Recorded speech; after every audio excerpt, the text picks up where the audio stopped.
there, welcome back to the channel. So I'm about to start recording vocals, probably getting into it not tomorrow, tomorrow's Saturday, probably Sunday or Monday. I just trying to get comfortable, got the mic set up, had a few distractions over this past week, so I couldn't get in here, but it gave me time to get the lyrics completed. I finally got that one spot in the song, the outro, I got that written. So I trying to be productive, I got curious about my red Strat. It was sitting back here, my Squier Strat, and the guitar is important to me. I paid 65 bucks for it at a pawn shop, and the reason it's so important, besides it being an awesome cheap guitar, is that it opened my mind to the whole Stratocaster phenomenon, which I did not know, that was going to create such an interest for me and open up a whole new realm of music, because I'd grown accustomed to Gibson style guitars. I've been playing a Les Paul Custom for like 20 years or something. I was like just convinced that I was just Les Paul only guy, and so it blew my mind when I ran into this thing at a pawn shop after watching a David Bowie video for Be My Wife. He was playing a red Strat, and I actually used to not like Stratocasters. I thought they were ugly and just lame. And I actually had one. I took it to New York to play a big show, and I feel like the show didn't go that well because I just couldn't bond with the guitar because I didn't know how to use it yet. And actually encountered that guitar 2 weekends ago or a weekend ago when we made those videos, and it blew my mind. That guitar sounded so good. Mark and I both took turns, setting it up and everything, and it sounded awesome. So it was me, I was the problem, So anyway, this guitar is really important, $65, and it opened up a magical realm, magical world for me. But when I had it, the whole thing just confused me. I was like going at it with screwdrivers and didn't know what was going on. And it took me forever to figure out how to set one of these up. But I learned on this guitar, or I thought I did, and I used the skills that I acquired from doing that, buying a $65 guitar and just getting on forums and YouTube videos and stuff and trying to figure out, how to get it going, because the guitar has fascinated me deeply. Like the trem system and just the way it sounded, like the natural reverb, the springs in the back. There's so many fascinating elements to a Stratocaster. It's just amazing. So I built this guitar based off the excitement I got from running into this Squier. And this is an Affinity Strat from 2001.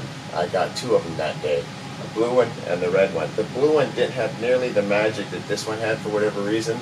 So I would take both of them around to shows, and then a guy that needed a guitar that works at the grocery store I go to, he kept saying he needed a guitar, so I said, well, I got one for you. I brought it to him, and boom, he's had a good guitar ever since. And it was just like this one, but it was like cobalt blue or whatever, like that deep blue color. That wasn't my favorite color either for whatever reason. I still don't like that color. Like, I don't know what, it was like a darker blue, because I love like Sonic blue and those kind of blues, but this blue was like more of a modern color. I didn't love it. But the red I love. It's become like maybe my favorite Strat color in a way. It's just pops, It looks the Hank Marvin thing. Eric Clapton, I think, played a red Strat. Hendrix played red Strats. They're just beautiful, It's like it's a big statement. Red's like a bold color, So anyway, from the inspiration of that led me to this guitar. This guitar is not a proper Fender Stratocaster, but I want to play it in order to compare it to these two Squiers. This Squier I found in another pawn shop later, and it's got a little funky something going on here with the route. It was like routed funny, and it's got a little piece missing in the wood. But I want to dial this one in to the same level that I dialed in red, so that's what we're going to do today. But first, I just wanted to show you how good these guitars are, because I feel like this is a really good guitar. This is a African Limba, Carina body. They call it Carina, Gibson's marketing name, but it's Limba, Black Limba. That's where you get these black spots. This is places where fungi has infected the tree, and it looks amazing. I saw it on eBay, and I just loved it. And I could have had the contours sculpted more to Fender spec, you know, because Toby told me he would do whatever he wanted me to do. But I just left it looking like this because I think it looks awesome. And the little extra wood, I think, gives me a little more of a full-bodied tone with this thing. It just is so full of tone. It has a lot of deep bass to it. It's just an amazing sounding guitar. It's got American vintage Fender bridge on it, a zinc block because I didn't want it to get too naily. Paul Ferro fretboard, which is pretty bright, but I love Paul Ferro fretboards, especially when they look like this on a guitar like this. It's kind of a thing that people are trying to get used to, but man, I really like Paul Ferro. I don't have any problem with that. I think it looks good, and I really like the sound of it. It has a little more bounce in it to me than rosewood, so I like it for Stratocasters. I don't know if I'd like it on any other kind of guitar, but I like it on this. Love this roasted maple neck. It was made in Mexico, but I upgraded it to a bone nut. And I'm telling you, these necks are like the best necks for the money. They're insanely good. I've got Fender staggered tuners on it. So this has like really good stuff. Anything that makes it sound amazing is the cloth wired Lawlers. These are Lawler blondes with the special bridge. This is really the magic here. Is what makes this guitar sound so amazing. Besides the fact that it's just a great piece of wood, really well balanced, just awesome guitar. Pretty heavy for a Strat, you know, like right at a little over 8 pounds. It's a pound lighter than pound and something lighter than my Les Paul, but man, you get all the tone. So check it out. Let me just play a little bit, and then we'll plug in these Squiers, and I'll just show you how good they are for the money. Because you know, this guitar cost about $1,000 or so, maybe a little more to build. This was 65 bucks, you know, it gets it pretty close. All right, so let's look at that. I got the amp tone is at 12. Do I have this plugged in? Yeah, tone is at 12. It's all the way up in the hotter channel, the normal channel, and then I'm gonna just turn it all the way up, and we'll just show you the tone of the guitar. It's in the bridge special pickup.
Fantastic sounding guitar, you know, hands down.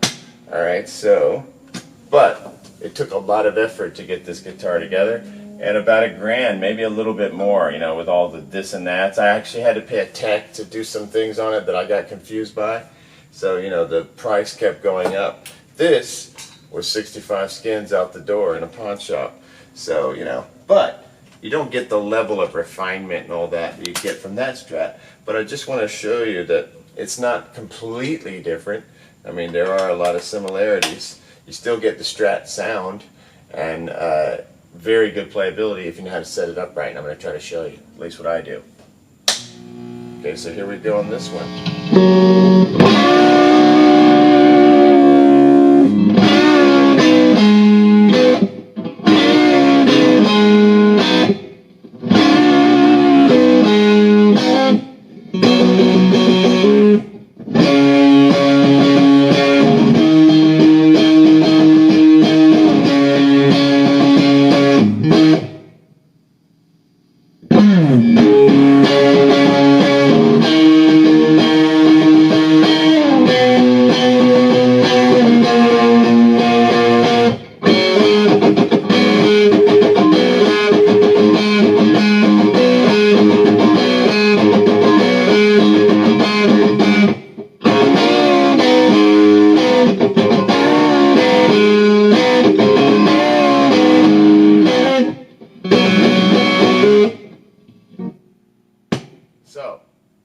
darn good. And what excites me about this Stratocaster is that because of my skills that I learned on this guitar, so I got turned on by this one, learned skills on this one, now it's come back to translate to me getting this set up properly. So this one, man, the action on it is perfect. Now I like higher action, but this one was stupid high because I had the neck kind of bowed up too much, and I had my saddles too high, and this thing was popped all the way up, and then later it was pulled all the way back down. So it's all about the setup of these things. So let's try to replicate the success that I had with this guitar, setting it up, that I've learned, you know, my new skills that I learned from this guitar. Let's take it and set this one up and see if, first let me just plug it in, show you what it sounds like. This one I have not actually played in a minute. Like I said, I didn't bond with this one either. It was only the red one. Red was the one I fell for. But it made me be on the lookout for these guitars, because the other thing I thought of is, let's say like I go, my favorite city to go to, and I have friends and family there and everything, is Los Angeles. So if I go to LA and somehow I was going to play a show, and I didn't have a guitar, I always picture like picking one of these up in a pawn shop, dialing it in the hotel room or whatever, and then boom, you know, off and running. Or you break this thing apart and put it in your bag and stick it on the plane and go. So they're cool like that because they're a little smaller. The Squier Affinity is a smaller bodied guitar. The neck is the same, you know, and it's not, there's no scale difference, but the body thickness, you know, it's less, and everything's a little different. Like all the measurements are a little less.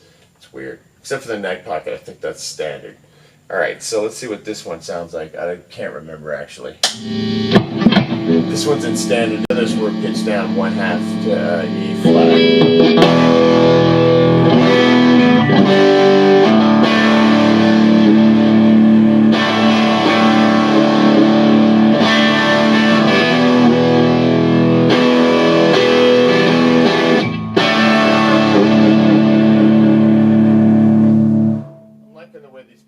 Pickups are sounding, and they're buried pretty flat. I'm going to bury these a little bit more too.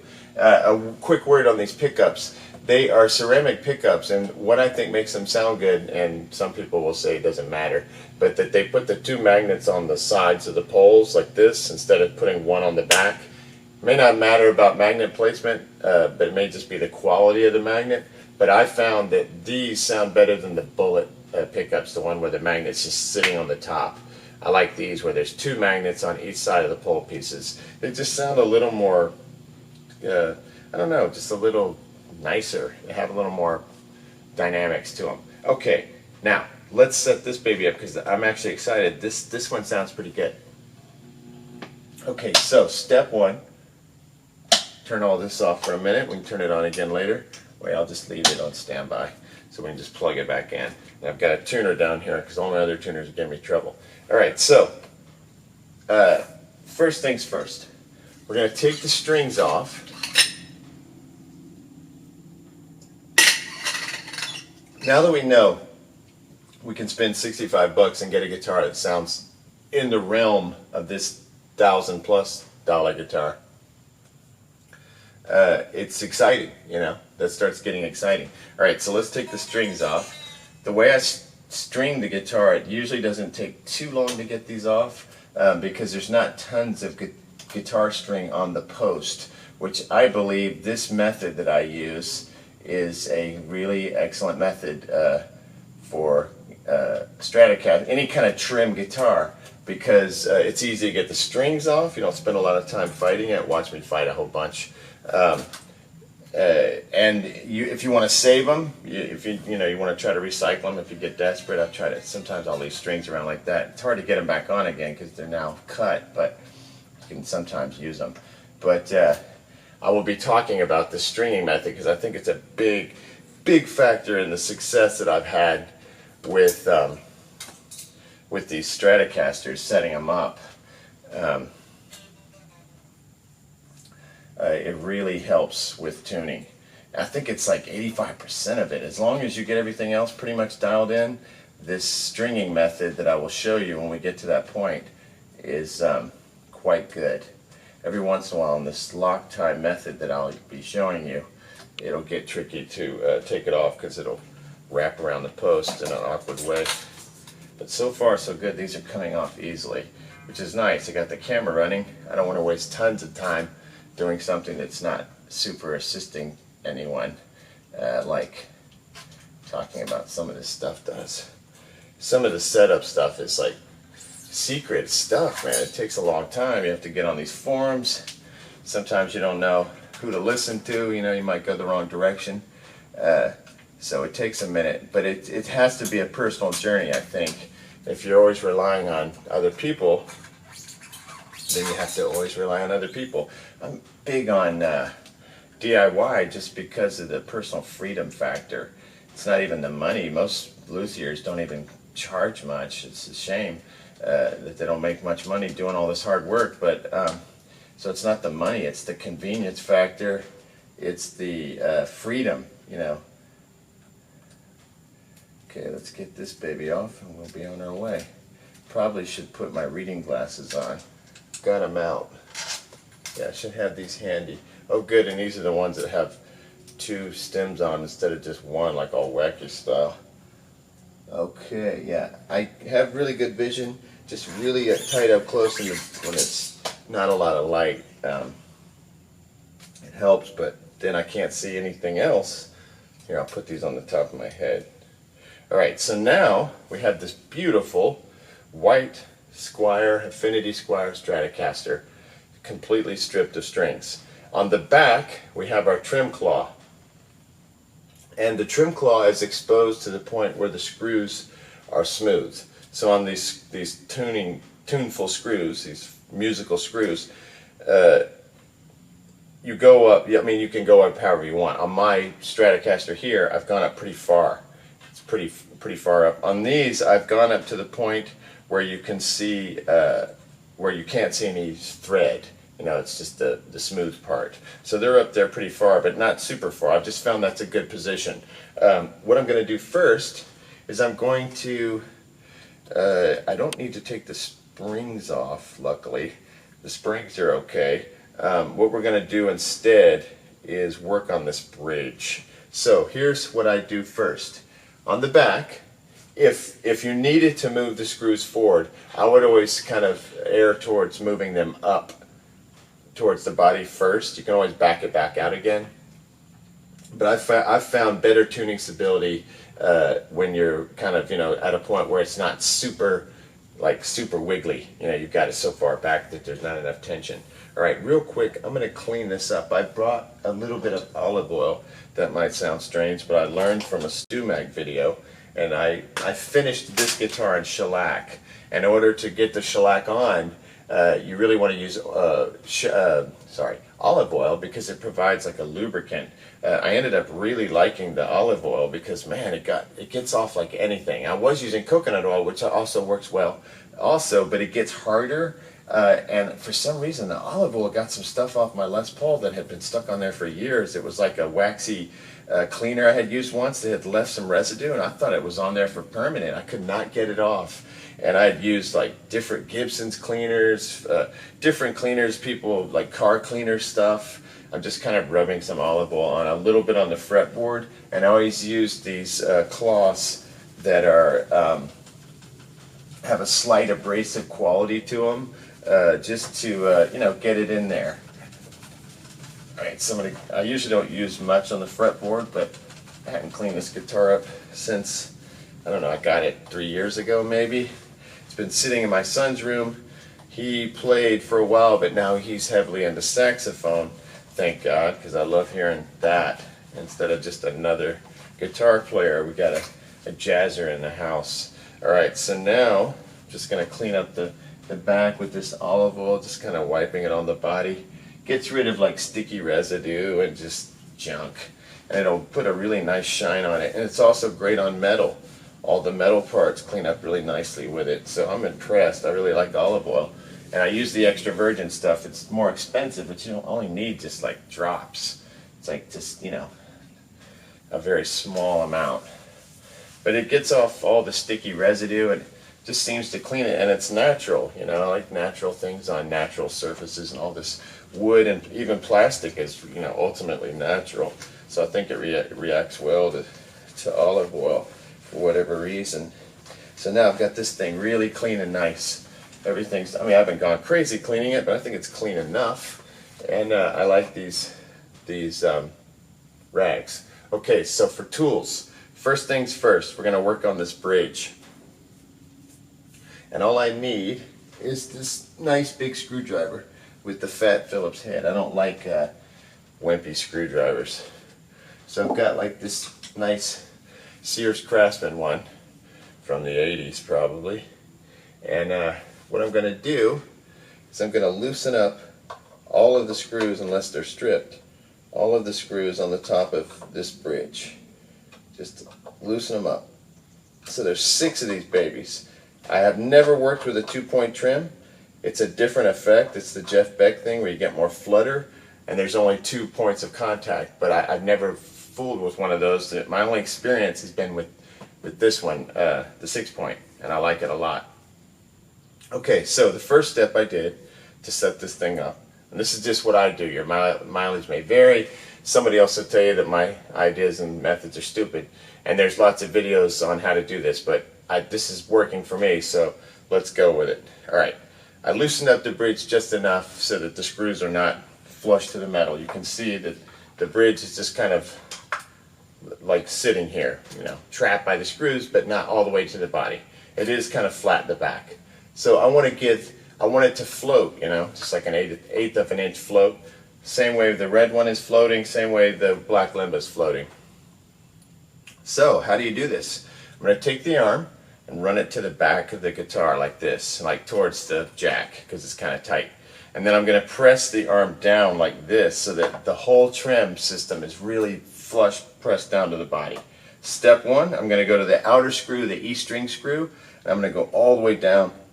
I'm going to really just screw that into the body and get that bridge connected to the wood. Same thing on the other E string, the other far end of the bridge. I'm going to screw that down as well. So now I've got the 2 outer screws totally screwed down. Next, I'm going to screw down the next screw in from each one. Pretty much the same way all the way down, while I'm still applying downward pressure on the arm. So now I've got these 2 outside screws. Now the middle ones, I'm going to screw those down, all the way down flush, not tight, just flush. Screw that down flush. Now, I'm going to lift both of them up a quarter turn, like maybe, a turn, each one. And we can always adjust this later. It's easier right now because the strings aren't in the way, but you can do it with the strings, no problem. So that's what I'm going to do right now. I've got the outside 2 all the way down, the next 2 all the way down but not quite as tight, and then the middle 2 are backed off by like 1 turn. Now you move the arm back into position.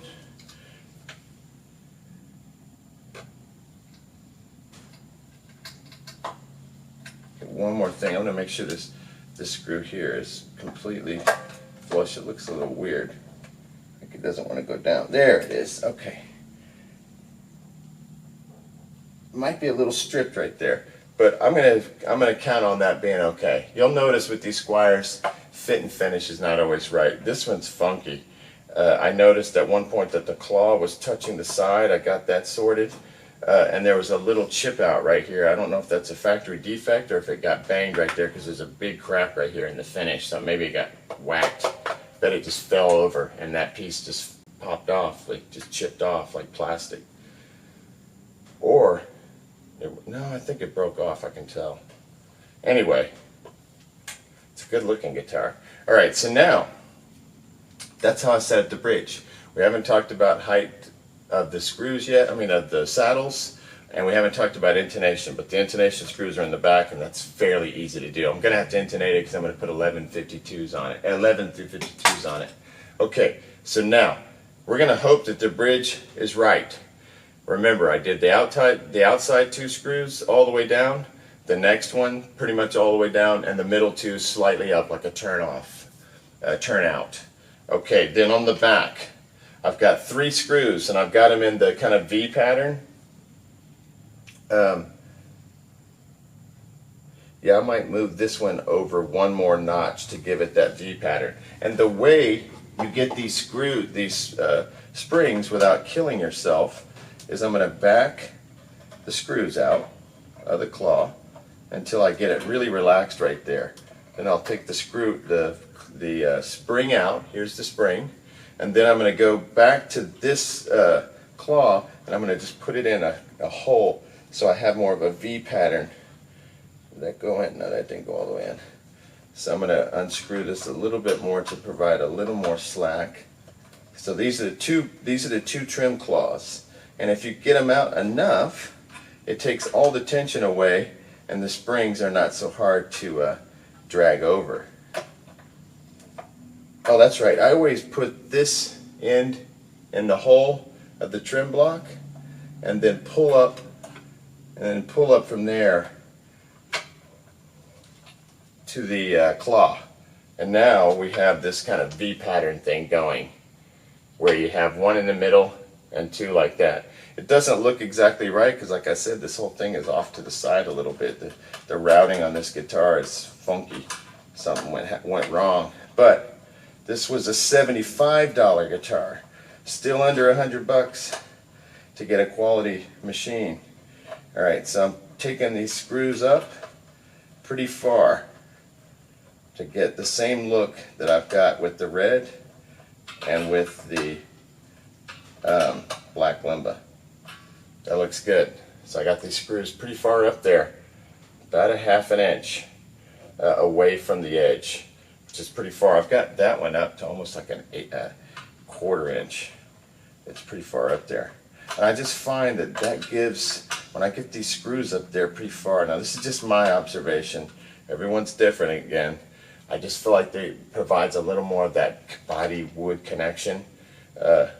And when we put these strings on, this bridge, hopefully, if I did it correctly, it's going to float the right amount. Alright, so we've cleaned it up. The other thing I'm going to do real quick, and I will say don't try this at home, is messing around with the nut. But I've had some success with it. And what I'm going to do is I'm not going to do any major reshaping of the nut or trying to, get all heavy duty. I'm just going to go through and clean it out. Clean the tracks to make sure that there's no burrs, there's no like little bits of plastic getting in the way. And I found that made this one, dialed it in perfectly.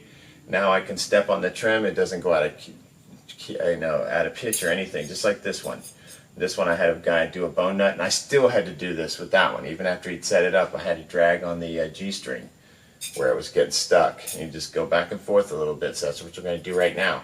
I got these for like $10 on eBay, like for nothing. They're not anything great. I don't recommend them as like awesome tools or anything, but they get the job done if you're broke or whatever. If you're buying Squiers, you're probably not flush with cash anyway, so cheap nut shaping files here, so you don't have to spend all that money. Alright, so I'm going to look for the number one blade, and I look for the thickest blade. They're two-sided, so one will have like one on one side and the smaller end on the other. So I've got the bigger end, and I'm going to start on this first first strings pathway on the nut. So I'm going to look at it here, and I'm just going to go back and forth, aiming at that string tree.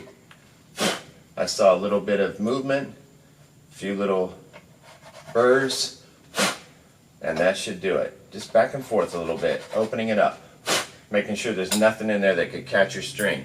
Then I'm going to go to number 2 here. Number 2, there it is. Back and forth on this one. And you can just see a little bit of white form. And if you really wanted to, go all the way with this, I would recommend a new nut. But we're talking Squiers here, and they sound pretty good. So is it really necessary? You know what I mean? To do that, and I would say no. But if you wanted a better nut, and you have experience, and you don't have to pay a tech, you can get like a nice tusk nut or whatever. Or just go to your local shop and grab a nut. They have them at our shops here in town. and pop this one out and drop a new one in. And alright, so I noticed that the camera died, but I was just talking about this nut shaping stuff. So if you want to put a new nut on there, you want to go that far with it, that would be good. Get a bone nut or a tusk nut or whatever. So now I'm going to just continue shaping this just to make sure I don't have anything that's going to slow us down when it comes to the trim. Because that's the whole key with these, is to make sure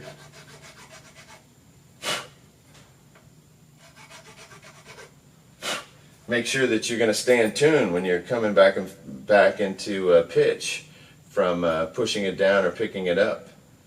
Okay, that's the smaller side.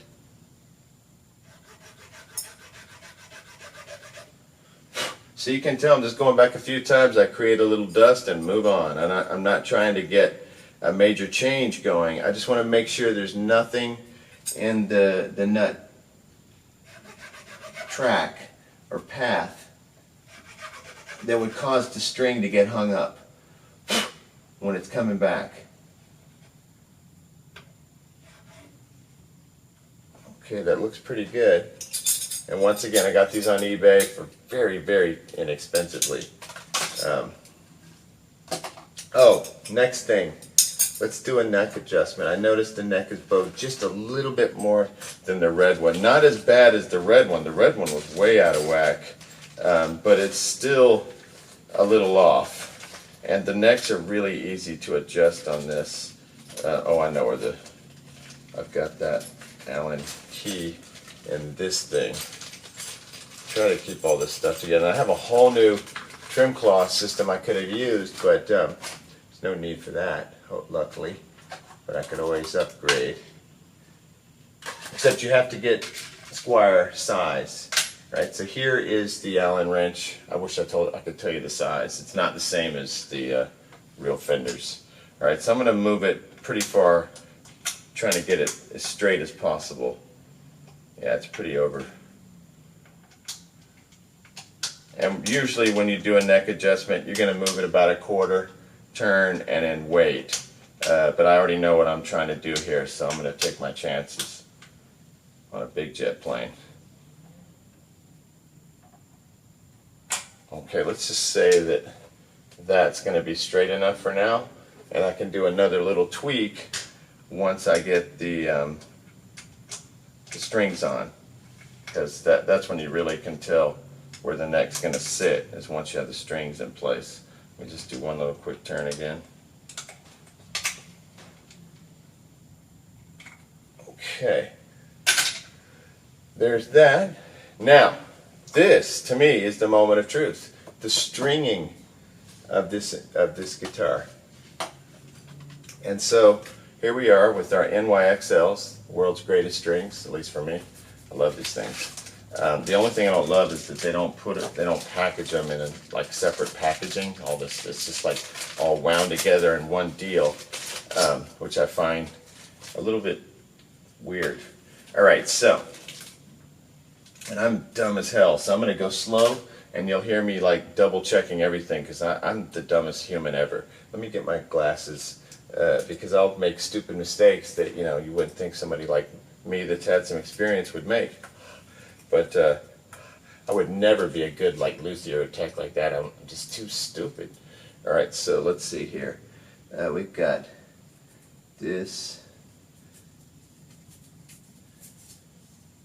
Okay, so we're going to start with our big fat string. That's number one. Let me just look at the little thing it tells you. Okay, the E string is the brass looking one, and the next one is the A string, is the red one. So, and I really like using 11s. I got into that from reading about Stevie Ray Vaughan with Stratocasters. After I got this red Strat, I put on 10s because that's what I was used to. And it might have had 9s on it, but I ripped those off and put 10s on it. And then I started reading about how guys with Stratocasters use larger gauge strings, just creates more tone and whatever. And it is completely true. It really does. Unfortunately for the light gauge people, it really does give you like more you know. And it's a good workout once you get used to it, but it took a while to get used to those heavier strings. I was used to 10s, and these are 1152s, which is the low strings are even thicker than average, because usually I think it's 1148, and these are 1152. All right, so the moment of truth of the stringing. I brought the string through, put my reading glasses on, brought the string through, right? And I've got this post set up where I've got the hole running this way. So now, I'm going to come in, go straight across, and drop into the nut. Now, if you wanted to put more string on the post, you could create some slack here, like just create slack here so that you have a little more. This is the way I've done it, and I have had no issue. There's not much string on the post, but if it works, you don't need a lot of string on the post. Maybe that's why it works so darn well. All right, so watch this. I've got the string going through. It's going straight through.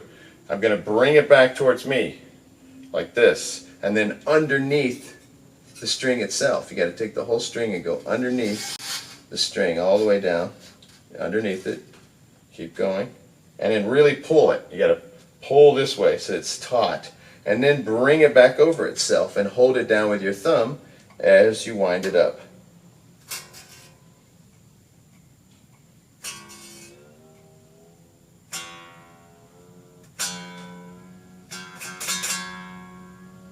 That sounds close to E flat. Now, once you do that, I'm going to look for my string cutter. You put the, you take the little bit, string end, and you trim it down. And then just sort of push it over the string. One string down, 5 to go. All right, we'll do it again. And the repetition, you watching me do this and you do it on yours, will help you get it right. All right, so the next string, A string, B sharp string, not B sharp string, G sharp string. All right, so now we're going to pull this through. I set it down at my feet. You can even use your feet to cradle it so it doesn't land on the floor. I usually turn this so it's facing, like that. And if your tuners are too loose or too tight, you can use a screwdriver and just lightly tweak that. I notice that some of mine are not as tight as others, so I'll do that at the end. I'll show you how to do that. Simple. All right, so glasses on. String goes through the post. We're going to pull all the way over. Let it drop into the nut. Back it up again. Go under the string with it.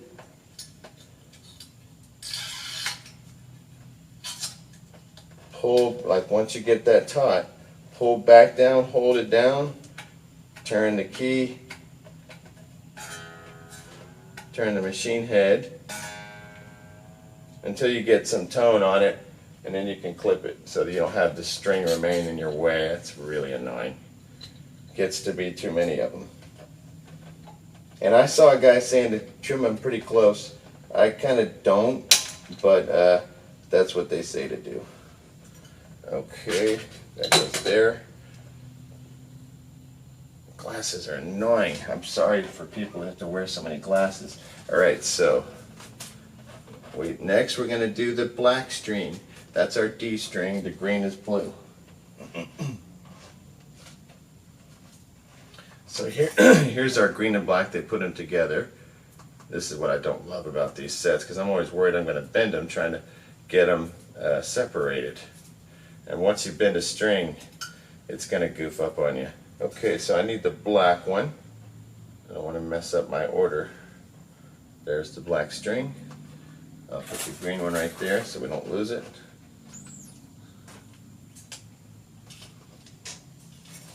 Going back here in these little holes, bringing it through. Set it here. Same drill. This time you got to catch this tree. No biggie, just come underneath. Turn this so it's east-west, the holes at least.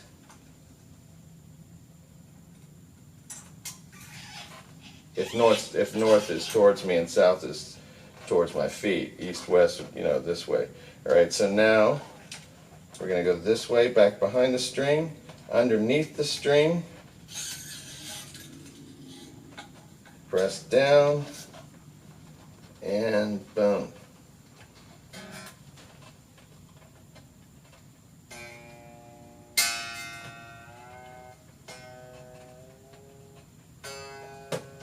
Okay, cut this one off. Just want to show you how quickly you can do this once you get used to it. That one down. Nice. Now we have our next string, which is this one should be the green one. Yeah.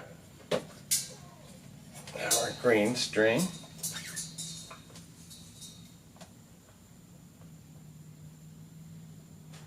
Putting it in the hole. Oh, and also you can upgrade these Affinity blocks. They use a smaller block, and I think there's several aftermarket. You can look up on YouTube and Reverb. There's probably aftermarket people who make one that doesn't hang down low on the body, because everything on Affinity, like I said, is a little smaller.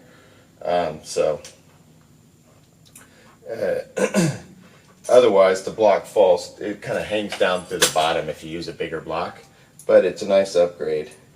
Just a full-size block instead of that mini block that kind of, it's like a third smaller, or maybe, yeah, like maybe a third smaller than average in mass and just size.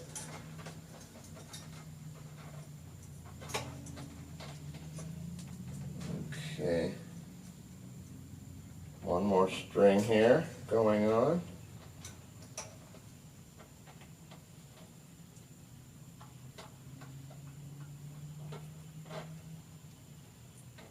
Go behind it, underneath, wrap it around and hold as you tighten every time. Same drill. Make sure you're underneath the nut, grab that tree so it mounts on the tree.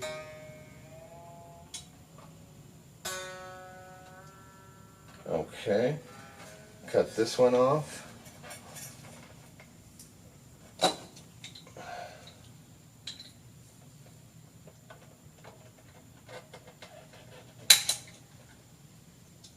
Okay, 2 more strings to go. We'll be able to tune this up. Now, it may take a minute to get the strings to stretch enough to get ultimate satisfaction, but we'll be able to tell what kind of improvements we have almost right away. And I'll check intonation and dial that in real quick. And maybe while we're doing that, it'll have enough time to stretch so that we'll get some good test tones. See if it sounds as good as the red one does. And I think it's going to sound pretty darn good. I think I remember the pickups were slightly more polite than the red ones, than the red pickups, but it could just be a memory. And once again, all this stuff is readjustable. It's not like you can only do it with the strings off. You know, I can continue to adjust the trim claws, how far up in the wood it goes, and all that kind of thing. Bridge screws can be adjusted. So once again, I'm getting east-west orientation on the post. Making sure I caught that string tree and the nut itself. The string tree is a little crooked, so let's straighten that out. Must have gotten banged.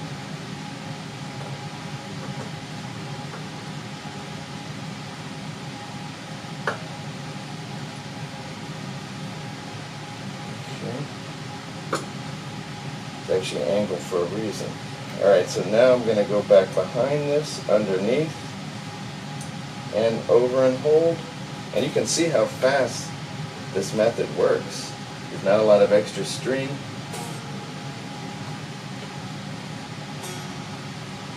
To consider or anything like that. And make sure we're good with all our bridge saddles. Yes. And we'll cut off the remaining, if I can find it. There it is. It takes my eyes a minute to readjust to not having these crazy glasses on. There goes that last one. Yeah, the last one. And here is the last string, the E string, which has a silver post. It started off with like a brass kind of gold colored post on the low E. The high E has a silver post. And if you can see these, which you can't on this one, but on some of them you can see the string ends and they look cool because they're colored. Although I guess a lot of other companies do that too. Okay, last string, bringing up the E string, make sure I got it everything okay. Catch that tree, go to the top here, east-west orientation with the post. Oops. One little thing gone wrong is there's a piece of string left in here. There's always one that does that. Let's see if I can get it out with this.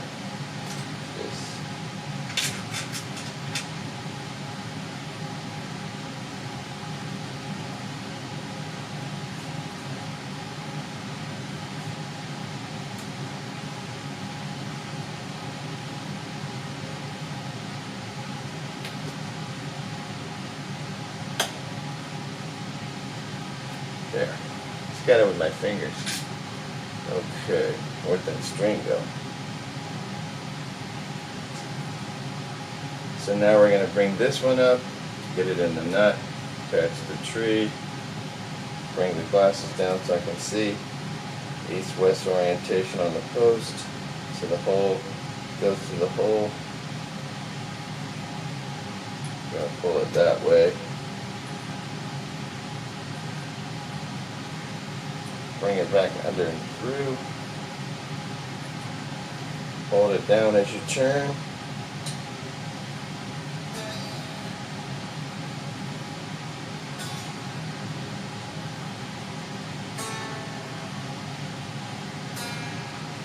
Okay. Gotta cut that off.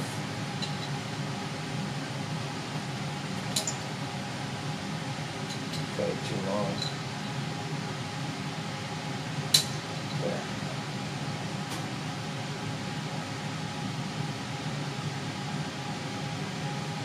Okay, the guitar is strung. Look at that. We got strings on it, nice strings, expensive strings on a Squier. Alright, so now, and it doesn't look perfect yet, and I'm hoping that's just because the strings aren't at pitch yet. We might have to come off these screws a little bit in the back. In fact, I might do that right now just to get it to relax a little bit. And. So I exposed it just enough to where you see the smooth part of the screws. Yeah, I can tell that's going to make it pop up. Alright, so now we need to tune it to pitch. And I like to play my Strats pitch down to E flat or D sharp, whatever you want to call it. Most people don't call it D sharp. This jack is loose. And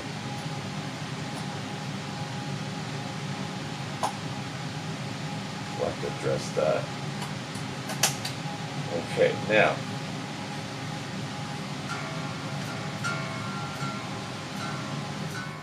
there's our D.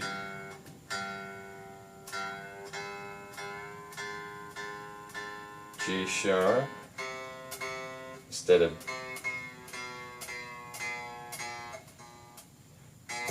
D, we're going to have C sharp.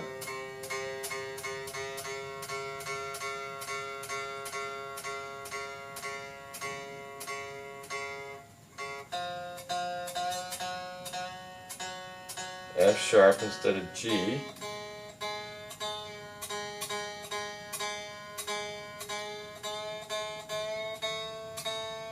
Instead of B, we have A sharp, and instead of an E, we have D sharp. And before I bring this all the way up to pitch, I'm going to go back to this string and make sure it's in, so we don't have so much pressure on the higher strings.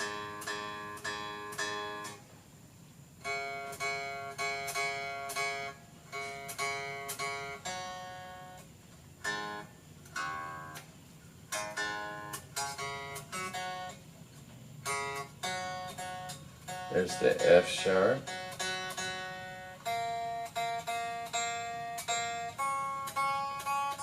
Now I'm going to get this D.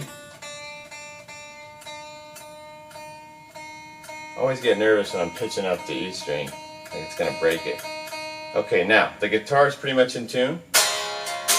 That sounds really nice. It sounds just like the red one.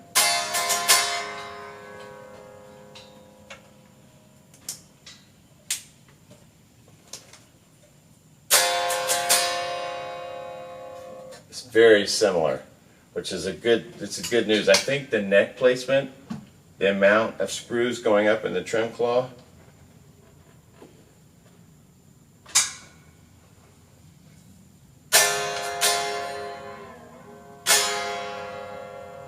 yeah, that's going to be good.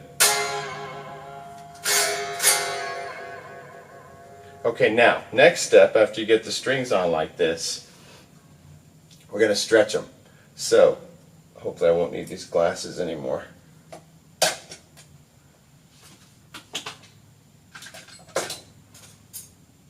I must have dropped some of my screwdrivers and stuff. Oh, they're up here. Okay, good. Alright, so now we're going to stretch the strings. I learned this from Jackal roadies, Monty and Prater. Out on the road in the 90s, we had a deal with Ernie Ball where we get new strings, and they put strings on every night. My protocol was every other night. So I would play a show with the strings. They would finally get in tune. Like, I sucked back then. That was the highest level I ever got professionally, but I was the worst player that I ever was. Like, I'm a much better player now.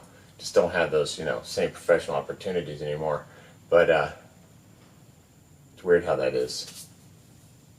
But they would do the strings every night, even the bass. And so I started doing it every other night, just, because it seemed like I could make it 2 nights before I start breaking strings. All right, so let's take the first string.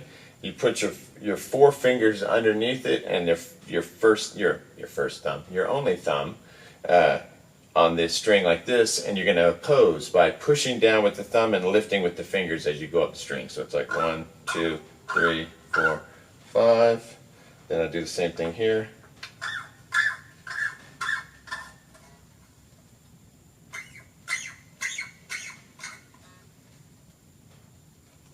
And I usually do this twice. I've heard to not do it more than twice. Your mileage may vary. And these heavier strings can take more stretching, and they kind of need more stretching. So I'll tune up from that, which tuned down quite a bit.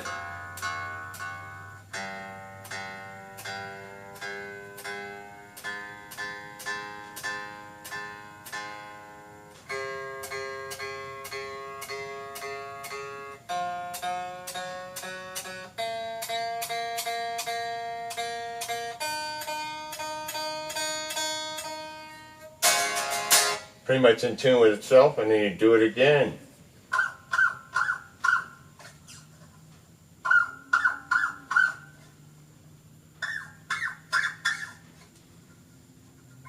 I did that E string an extra time just because that one needs to stretch the most.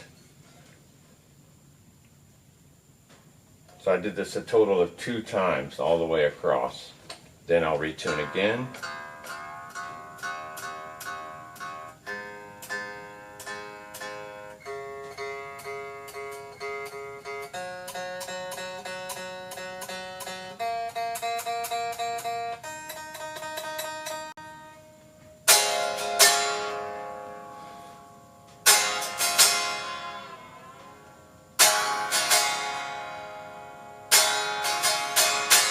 Wow, that was easier than I thought. Now the red one gave me fits yesterday because I was having to adjust the neck, and the neck looks really good. Maybe we're going to do one little tweak now that we've got the strings on. Let's see what we can do here.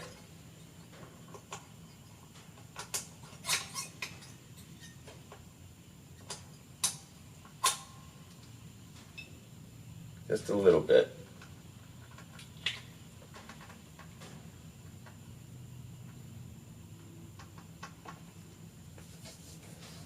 Now if I can get it to release it. There. Okay. So the neck, now I've got it pretty darn flat. And now the action, without even having to mess with string height here, the action is kind of fallen into place for me. Let's make sure it's not.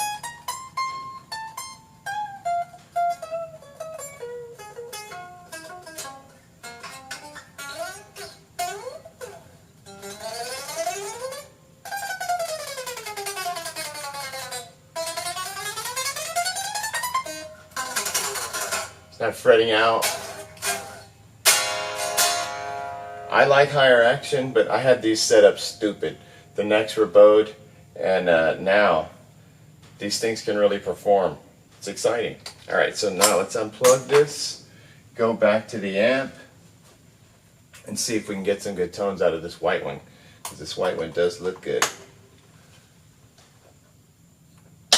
Alright, this is in the bridge pickup.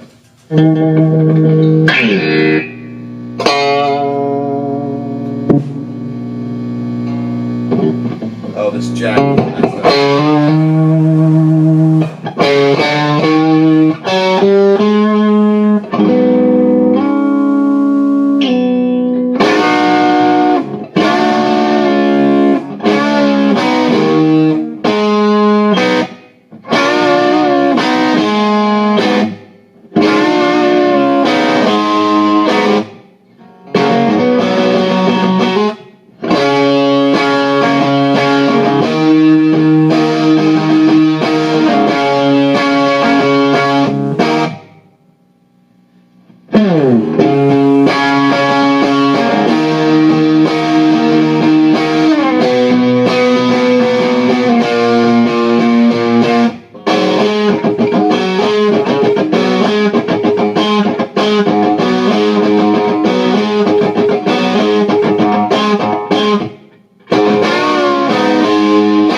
Tighten up this jack. That's causing me trouble, and it's hard to get into this thing. I'll get my oh, I know what I can do. I'll loosen this thing up, and I've noticed that anytime I touch screws on this thing, it's not always connecting too well. So that's the kind of thing you might find with Squiers. It's little things like that. Let's see what we have here, if I can tighten this up.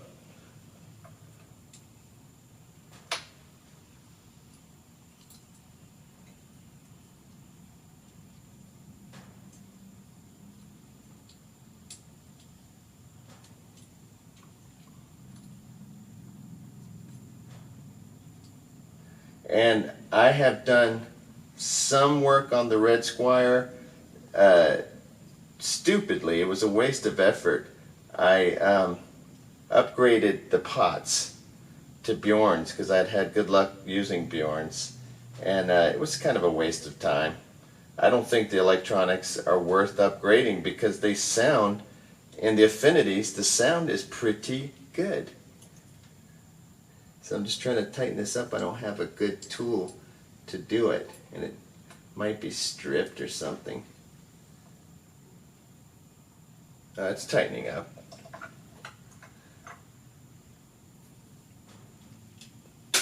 Hold on, let me go look for a tool. Okay, now the guitar is sounding good. I don't have to fight with the trem anymore. I've tightened up the output jack, so that's not an issue. But now it needs to be intonated. It was pretty close, but it had tins on it, so it has to go forward a little bit. And quick recap. Bridge. Remember what we did. We took the strings completely off. We took the arm all the way towards the output jack. We screwed down those out two screws flush to the body. The next two, and the next two we brought up a full turn. On the back, we have our screws pretty far up, all the way to the point where you don't see any thread. Only the covered part. 3 springs in a V pattern. And we got a nice little 1/8 inch float back here. Exactly what you want.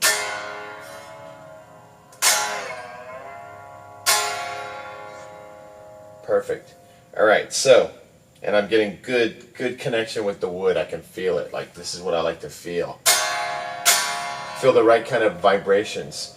Let me make sure that we are tightened up properly on these screws as well. You don't want these too tight because you'll crack the body, but in the case of this guitar, it's already been done and these screws are actually loose. Yep, they're quite loose, like a 1/4 turn loose. Oh man, this one's like a 1/2 turn loose. That makes a difference too. If a guitar sits around for a minute, you want to check this, but don't clamp them down or you'll crack the lacquer, or you'll crack the poly on your all around the neck pocket. So be careful, don't be clamping down on it.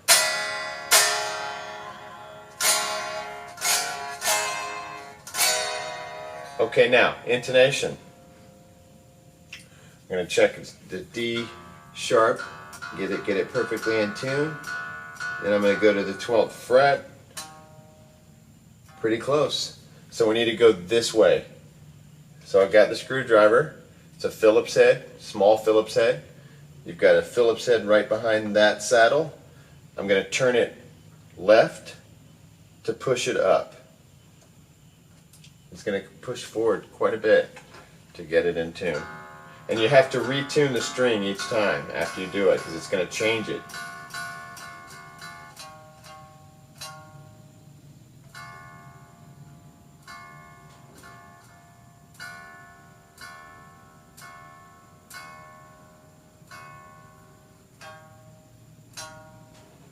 Getting close.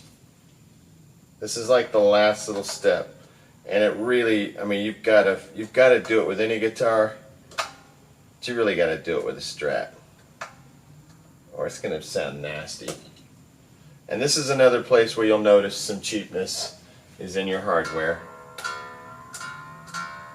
But I think the Squier Affinity, I can't speak for the Bullet, but this is pretty good. It's not exactly the same. It's the same kind of steel saddle idea, but they're different. They're not that cold. They're not that steel rolled thing. It's the same kind of concept. It's not like block saddles, but it isn't exactly the same construction. This is almost in. Just a little bit more. Sorry, this is taking forever. There. Pretty much all the way forward. Because I like higher action. Not as high as I had it though.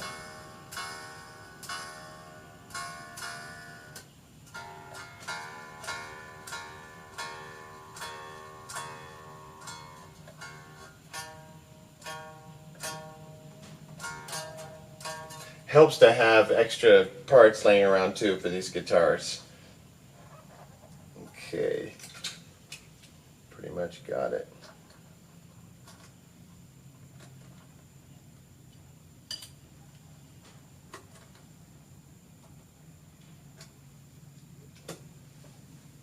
Somehow I just dropped my pick. Rob this one. Okay, now the oh, there it is right there. All right, next string.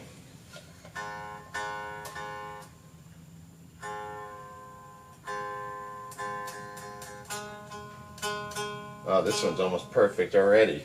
It's always nice when you don't have to work so hard.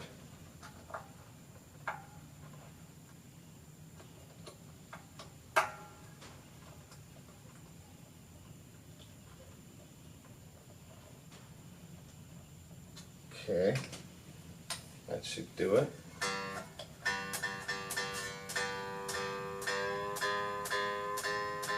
And you have to tune each time. Perfect. Okay, next one.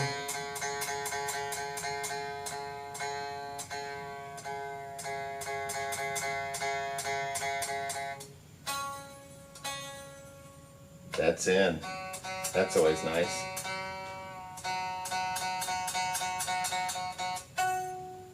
That one's in. Let me do a tiny, just a tiny adjustment on it. Perfect. Okay, then here. And don't freak out if you have a little trouble getting this perfect. All this stuff, perfect, takes time and practice. Yes, perfect. All right, intonated. So let's see, fix the jack. Let's see. Ooh, that's out of tune. Let's see what it sounds like once I get it in tune. Now, the strings are still stretching.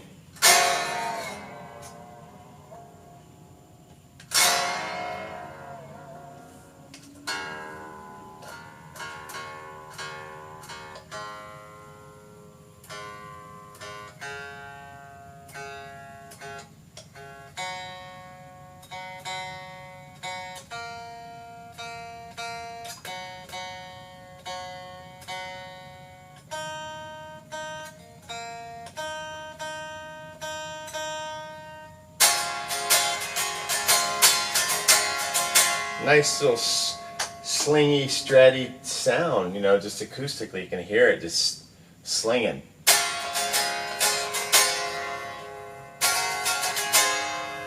And because it's intonated, you don't get any nasties. Alright, so I don't want to knock over my rig here. You go there, Black Limba. Alright, so there's the plug-in. Roll it off, and we'll check it again, do a quick demo. But I can tell you that the feel of this, the playability, it's quite good. $75 for this one.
Let's listen to the quack position.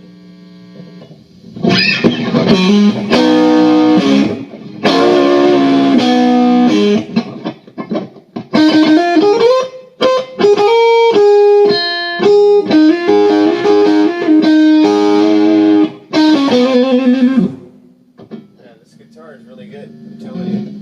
You really can't really lose. If you got no money, you can't afford $1,000 guitars, $500, $700, $800 guitar, whatever it is. $5,000, $6,000 guitars you can't afford. I've got a $7,000 guitar, and it makes me not want to play it out because it's really expensive, and if I broke the headstock, I'm guessing it wouldn't be worth $7,000 anymore. So that's what I love about these things, man. They go in gig bags. You buy two of these, put them in a gig bag. So two guitars together, 75 plus 65, a gig bag. You know, for like $300, you're down the street playing shows. Pretty crazy. Let's see what the middle pickup does.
Alright, so there's your challenge. Middle pickup action.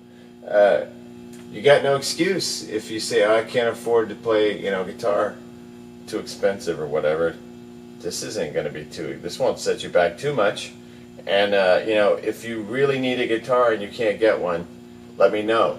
I'll get you one of these. Because I can't stand the idea of somebody who should be playing guitar can't get one or can't own one, or it's too hard to figure out how to do it or whatever. Or you've wondered about Stratocasters, but they sound weird to you and you don't know how to play them. If you set them up right, they're magic. I'm telling you, it's a magical, magical instrument. I consider it one of the great inventions of the 20th century. Leo Fender and Freddie Tavares and who was the other guy? God, I can't believe I'm forgetting all their names, but Fullerton, the people that designed it, and then all the musicians that played them. I mean, it's a marvel. I mean, look at this thing. It's an absolute marvel. It still is to this day. In the 50s, this blew minds. Like with the Ventures and Hank Marvin and all that stuff. He would, they took a picture of their record cover, which is them holding this guitar, because it was such a major thing to get one in England. You couldn't even get your hands on them. The Beatles wanted them badly. It's an amazing thing. It's just like the Les Paul. They're both just like these amazing inventions of the 20th century. And it's like, I completely took it for granted and didn't understand. And I also took these cheap guitars for granted, but man, I'm telling you, this is a certain quality level. They're making them even better now with all the different, lines they have. But this is just the old humble Affinity that can be picked up at your average pawn shop, garage sale, blowing it out the back, somebody's trunk or whatever. Next time.